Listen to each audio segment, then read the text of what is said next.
Jusqu'à l'instant, tout est bon. Ok. Donc, au début, je vous ai dit, on va faire un appel au conteneur. Ensuite, on va récupérer notre objet, ou bien le bin, je dirais, souhaité. Et ensuite, je vais faire le traitement. Je vais faire le traitement que je voulais faire. Et ensuite, je vais fermer le conteneur. Très bien. Je vais faire l'appel au conteneur. Donc, on va utiliser en fait l'implémentation classe path XML. Jusqu'à là, tout est bon. Si je veux un peu faciliter la chose, je vais mettre CTRL espace.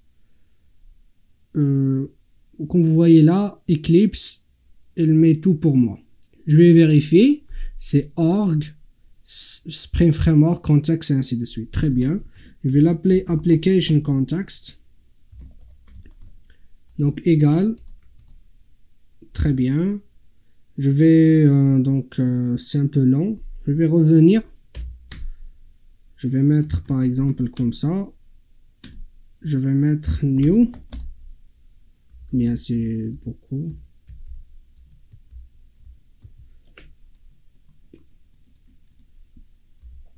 New class application.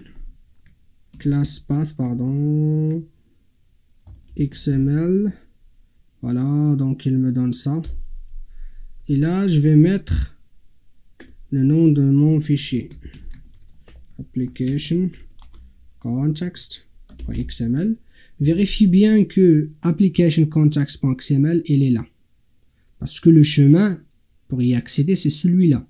Donc normalement, lui, il va aller chercher directement dans le SRC. Si vous le mettez dans un dossier à part ou dans un package à part ou je sais pas quoi, il faut mettre le chemin ici. Donc je vais mettre dossier slash ainsi de suite, mais je vous conseille de le mettre dans la racine.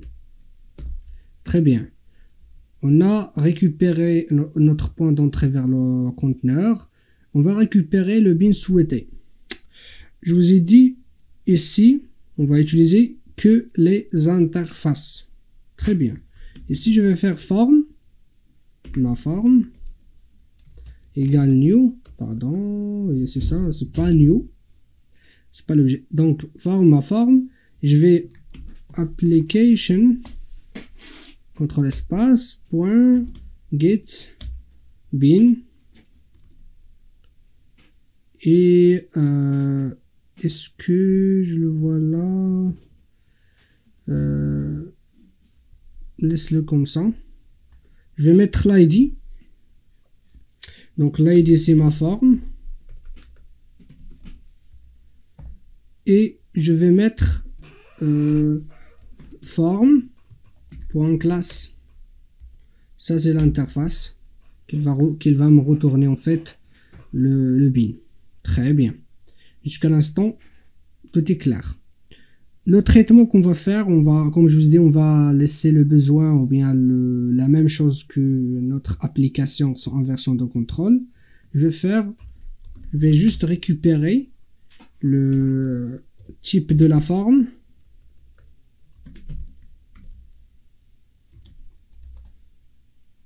Ma forme égale, pardon, ma forme point get form type. Très bien. Je vais l'afficher à l'utilisateur 6 out, CTRL espace. Donc le type de la forme créer et je vais mettre comme ça forme type. Cool. J'ai fini mon traitement. Je vais fermer le conteneur. Donc, application, context.close, il est là. J'enregistre. Très bien. Donc, je le répète, ma forme, c'est celui qui est déclaré ici. Très bien. J'enregistre. Je vais aller donc exécuter cette classe qui contient le main. Run as Java application. Bah cool. Vous voyez ici le type de la forme créée est rectangle. On a le même résultat que tout à l'heure. Très bien. Maintenant, si au cas où, et souvent le cas, le besoin a changé, et au lieu d'utiliser donc rectangle, moi je vais utiliser quoi? Triangle. Ce que je vais faire, je vais aller juste là, rectangle, et je vais mettre triangle.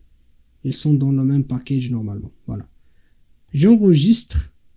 Comme vous voyez là, j'enregistre.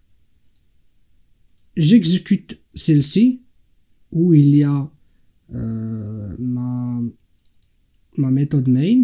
Je l'exécute. Run as Java application. Triangle. Très bien.